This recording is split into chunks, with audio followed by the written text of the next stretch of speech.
Halo guys, welcome back to my YouTube channel. Kali ini kita akan mereaction video terbaru teman-teman yang lagi viral di seputar dunia politik teman-teman.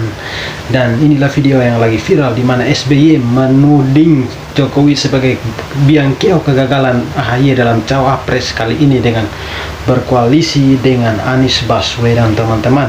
Tidak mengintrospeksi diri tetapi menuduh Jokowi sebagai biang keok dari kegagalan kali ini. Bagaimana videonya? Mari kita saksikan bersama-sama teman-teman. Ini videonya, kita saksikan bersama-sama videonya Bukannya teman-teman. introspeksi diri, malah tuduh Jokowi sebagai dalang pecahnya koalisi. Demokrat merasa dihianati, sakitnya bukan kepala. Padahal beberapa hari yang lalu Anies telah menulis surat yang isinya meminta AHY untuk menjadi pasangannya di Pilpres 2024. Tapi dalam hitungan hari, Anies langsung putar haluan, berbelok arah angin dengan begitu tajam. Anies diketahui lebih memilih Caimin daripada berpasangan dengan AHY, sehingga secara otomatis AHY pun tersingkirkan. Mimpi yang sudah lama ditunggu-tunggu, hampir di depan mata, akhirnya pun kandas berantakan. Awalnya RJ sedikit simpati kepada Demokrat atas kejadian pengkhianatan dari Anies Baswedan ini. Tapi lagi-lagi, statement SBY yang play victim dan secara tidak langsung menuduh Presiden Jokowi menjadikan rasa simpati itu akhirnya pun buyar. Kenapa harus Jokowi yang menjadi sasaran tuduhan? Walaupun memang tidak secara langsung hal tersebut diungkapkan, tapi indikasi tuduhan mastermind-nya dari apa yang menimpa pecahnya koalisi mengarah ke Jokowi.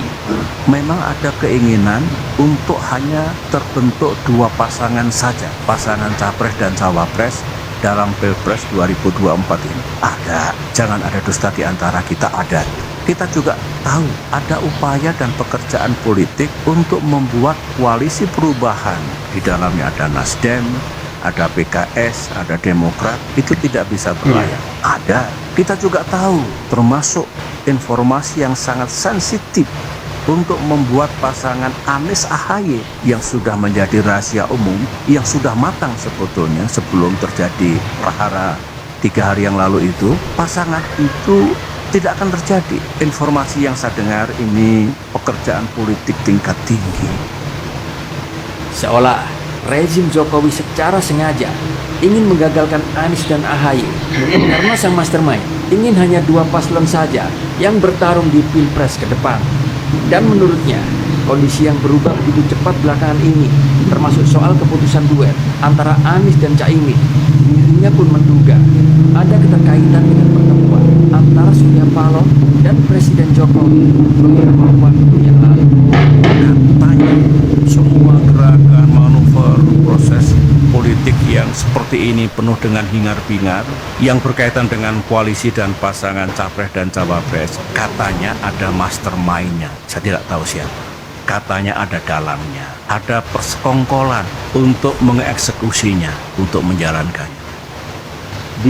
Sampai kapan si Pepo ini akan terus berprasangka buruk terhadap Jokowi?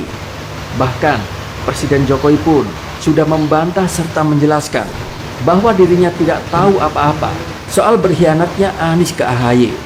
Pertemuannya dengan Surya Paloh di istana pada Kamis sore 31 Agustus 2023 yang lalu adalah pertemuan biasa. Pertemuan biasa. Iya, memang pertemuan biasa. Terkait koalisi yang kompak. Urusannya ketua partai, urusannya partai, bukan urusannya presiden. Sebenarnya, daripada menduga-duga dan berprasangka buruk terhadap Presiden Jokowi yang malah membuat rakyat tidak simpati, harusnya langsung ditanyakan pada yang bersangkutan, yaitu Anies Baswedan serta Surya Paloh, bukan malah membuat polemik dan membuat enek masyarakat atas play victim dan tuduhan ngawurnya tersebut. Jujur saja, RJ sangat kesel mendengar statement dari SBY ini. Harusnya dia bisa membaca dong, orang seperti apa Anies Baswedan dan Surya Paloh tersebut, hingga sampai berani mengkhianati AHY, sang anak kesayangannya. Apalagi si Anies yang selama 5 tahun ini kita sudah paham bagaimana Anies memimpin DKI, banyak ngibulnya. Tapi kok mau-maunya Demokrat jatuh ke dalam perangkap janji surga si Imam Mahdi tersebut. Harusnya SBY juga bisa introspeksi diri. Kenapa semua ini bisa terjadi? Bisa jadi ini juga adalah karma. Waktu itu SBY ketika masih menjabat sebagai menteri dan menjadi anak buah Megawati, yang tak disangka SBY tega menikah Megawati dari belakang secara politik, yang juga maju menantang Megawati di Pilpres 2004. Dan pengkhianatan yang dilakukan oleh Anies dan Surya Paloh ini bisa jadi karena karma atas pengkhianatan yang pernah dilakukannya terhadap Megawati. Atau juga bisa jadi prasangka-prasangka buruknya terhadap Presiden Jokowi selama inilah yang menjadikan karma ini bisa terjadi. Di sini, rasa simpati ini jadi hilang. Tapi walaupun begitu, ada omongan SBY yang begitu menggelitik. SBY bilang, Demokrat kena prank oleh musang berburu domba. Ya, salah sendirilah. Sudah tahu ada musang berburu domba, masih juga percaya rayuan manisnya. Hehe. Dan sebagai penutup, isu di masyarakat bahwa Demokrat akan menjadi partai gurem. Oke teman-teman, itulah videonya teman-teman. Bagaimana tanggapan teman-teman semua? Apakah ini Biangkio kegagalan AHY adalah Jokowi atau kesalahan dari SBY sendiri teman-teman? Dan kita lihat ini adalah poros dari politik teman-teman. Dan silahkan komen di kolom komentar kalian semua. Dan jangan lupa dukung dengan like, komen, dan subscribe. Sampai jumpa teman-teman.